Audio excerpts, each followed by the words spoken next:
The mining colony of Epsilon 7 wasn't much to look at, a collection of prefabricated domes scattered across a rust-colored wasteland where humans extracted rare minerals from the planet's crust. Marcus Chen had been the colony's chief mechanic for 3 years, fixing everything from atmospheric processors to mining drills with nothing but spare parts and human stubbornness. He never expected to fix a dragon. The creature had crash-landed in the Western Canyon, its ship little more than a smoking crater. When Marcus arrived with the rescue team, he found something that defied everything he knew about the galaxy.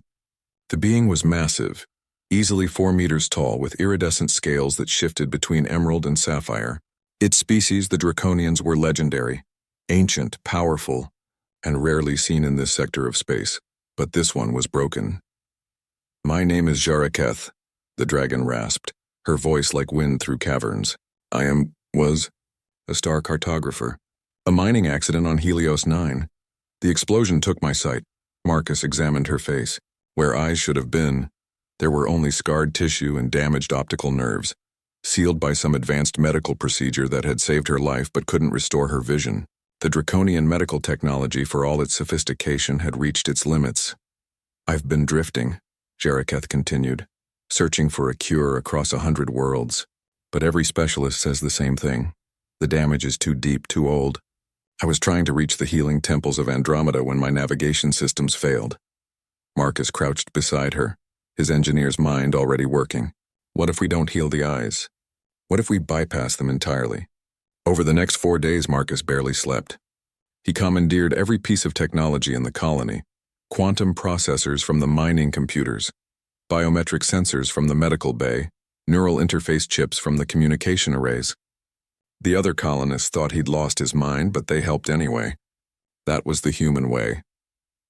He worked in the cargo bay that had become Jaraketh's temporary home, explaining his progress in between soldering circuits and programming neural pathways. "Human eyes are weak compared to most species," Marcus said, carefully calibrating a sensor array. "But we got creative. We built telescopes to see distant stars, microscopes to see tiny cells, infrared sensors to see heat, sonar to see in the dark. We learned to see in ways nature never gave us." Jaraketh listened intently. "Your species compensates for weakness with invention. We prefer to think of it as upgrading our factory settings." Marcus grinned. The visor he created was a work of improvised genius. It wrapped around Jaraketh's head like a sleek band of dark metal, studded with sensors that could detect electromagnetic spectrums far beyond normal vision. Neural interface pads connected directly to her optical nerves, translating sensor data into signals her brain could interpret. When Marcus activated it, Jaraketh went absolutely still. Then she began to weep. "I can see," she whispered. "Marcus Chen, I can see. But it's more than sight. I can see the heat signatures of your crew through the walls. I can see the mineral deposits beneath the ground glowing like veins of light. I can see the solar wind from your star-painting colors across space that my people never knew existed." Marcus wiped grease from his hands. "Yeah, I might have gone a little overboard with the sensor package. There's a switch on the side to dial it back if it's too much." "Too much? This is miraculous." Jaraketh stood to her full height, her movements now confident and sure. She turned her head, taking in everything, her hands trembling. "My people have sought the secrets of the universe through sight for 10,000 years. You've given me the ability to see the universe as it truly is. Energy, radiation, matter itself dancing in patterns we never imagined." 4 days later, the alarm screamed across Epsilon 7.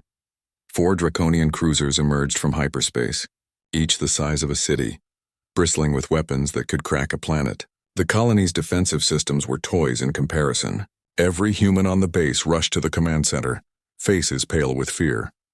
"This is Fleet Commander Shorkarax of the Draconian Sovereignty," a deep voice boomed across all frequencies.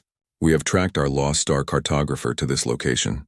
We demand her immediate return and the surrender of those who held her." Marcus felt his stomach drop. They thought the colony had captured Jaraketh, but before he could respond, Jaraketh's voice cut across the channel. "Commander Shorkarax, this is Jaraketh. Stand down immediately. These humans are not captors, they are miracle workers." There was a long pause. "Cartographer, is this truly you? We detected your distress beacon and assumed—" "You assumed wrong," Jaraketh interrupted. The humans found me crashed and blind. Their mechanic gave me something our greatest medical minds could not. He gave me sight. Not just sight, Commander. He gave me the ability to see the universe as the ancients must have seen it. Another pause, longer this time. Impossible. Our technology is centuries ahead. Come see for yourself. An hour later, Marcus stood in the cargo bay surrounded by 4 of the most powerful military commanders in the Draconian fleet. They were terrifying, all teeth and scales and ancient power, but they were staring at the crude human visor with something approaching reverence. "It's made from mining equipment," one commander said. "Incredulous, and medical sensors," Marcus added helpfully. "Plus some quantum processors and a lot of hope." "Show us," Fleet Commander Shorkarax demanded. Marcus activated a holographic display, showing the sensor readouts from Jaraketh's visor. The commanders watched in silence as layers of reality unfolded. Heat, radiation, electromagnetic fields, quantum fluctuations, all translated into visual information.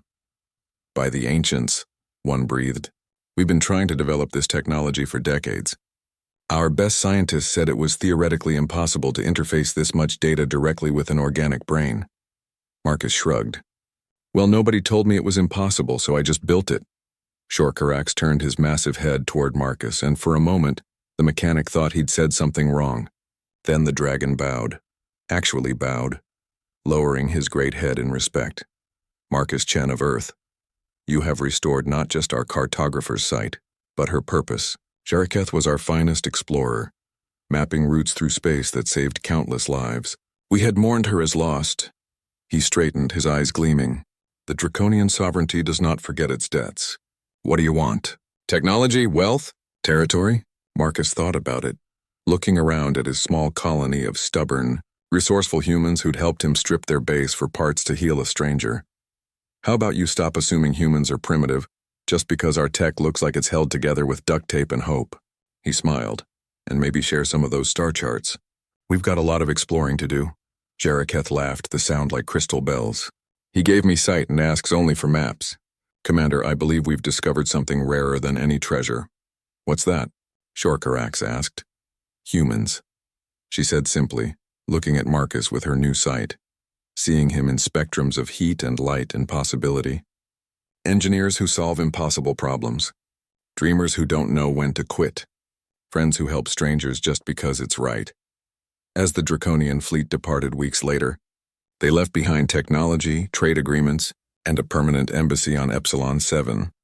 But more importantly, they left with a new understanding. Humanity might not have the strongest weapons or the fastest ships, but they had something just as powerful: the stubborn refusal to accept that anything was truly impossible. And in the garage bay of a mining colony, Marcus Chen returned to fixing atmospheric processors. His name now whispered across the stars as the human who taught dragons to see in new ways. Sometimes, the greatest engineering isn't about building bigger machines. Sometimes it's about building hope from spare parts and showing the universe that human ingenuity knows no limits.